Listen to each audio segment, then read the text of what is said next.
Good morning, church family, or good evening, or good afternoon, depending on when you're watching this video clip. Sorry for the little scruffy growth I have here. I called it a pandemic growth. My wife didn't think that was appropriate. Actually, she doesn't think the whole thing is appropriate, so it may not last long next time you see me. But I suspect we're all going to be looking a little different by the time we get done with the end of April, without everybody having access to the barbers and the hairstylists out there. So we'll all just have to be patient with each other. I haven't talked to any of you very frequently, for the most of you anyway, and so I just wanted to reach out and say hello.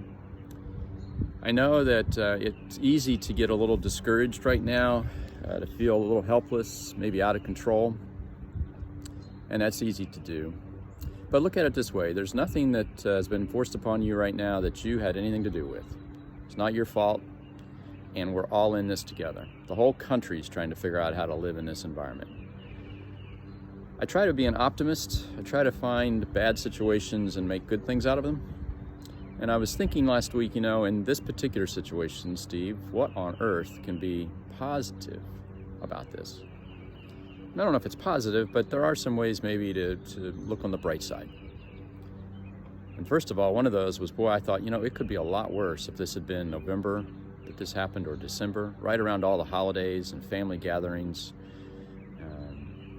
gift giving, and all of the things that entails. And then on top of that, you'd be sequestered in the house in December and January, kind of cold and dreary time of the year. At least now it's spring, and we got an early spring. God's blessed us with an early spring. I'm sitting out here on my deck, and you can just see the view. You can hear the lawnmowers in the background, the birds chirping, and everything's starting to green up. And that's just a great time of the year. I love this time of the year. Forsythia are up, the daffodils are up, everything's emerging. God's glory begins to emerge once again in the beauty of nature.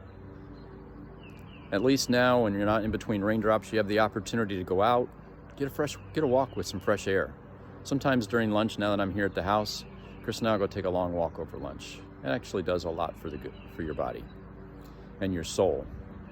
So I would encourage you to try to get outside as much as you can, keeping your social distance, of course, but it doesn't mean you can't get outside and enjoy the weather. The other thing I realized is that so often before this all happened, we would hear, I'm just too busy. We've got too much going on. Well, a lot of that has changed. In a matter of a couple of weeks, we've been kind of forced to reduce the activities that we're involved with. And so I would challenge you to think, have you ever said, I'm just too busy to do this, or I wish I had more time to do that? Because now you have that opportunity. So whatever that may be, if it's, I need to read, I'd love to just sit down and read a good book, or my prayer time and Bible study time needs improvement. I wish I could cook better and eat better. I need to get myself back in shape and do some exercise. All of these things can happen now. You've got a great opportunity for this if you take advantage of it. You don't have to be able to go to the gym to improve your physical fitness. Just go online and Google body workouts and just sit back, and you'll have all kinds of opportunities to get yourself in better shape. Just go out and do a fast walk or a jog or whatever the case might be.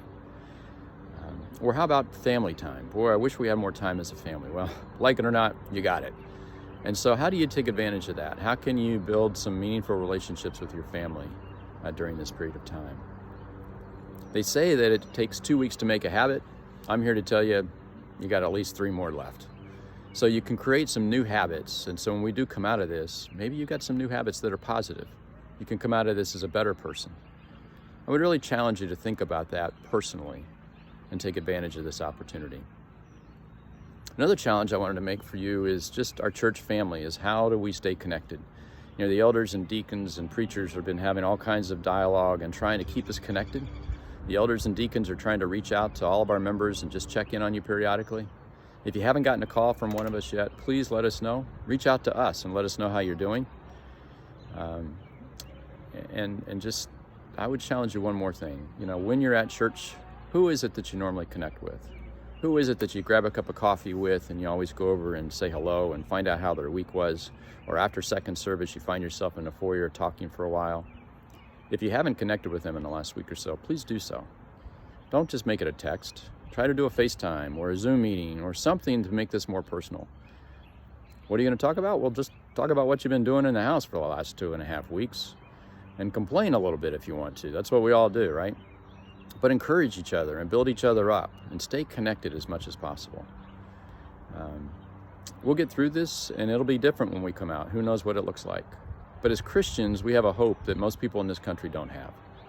And we need to keep that in mind, that we're different, that yes, we're going to be facing trials and challenges, and this has got to be one of them. How do we handle it as a Christian is really, really important. So I would encourage you to stay strong. Don't get discouraged. If you feel yourself getting discouraged, then reach out to one of us and let us try to help pick each other up as we get through this. So hang in there. We'll all get through this together. Steve out.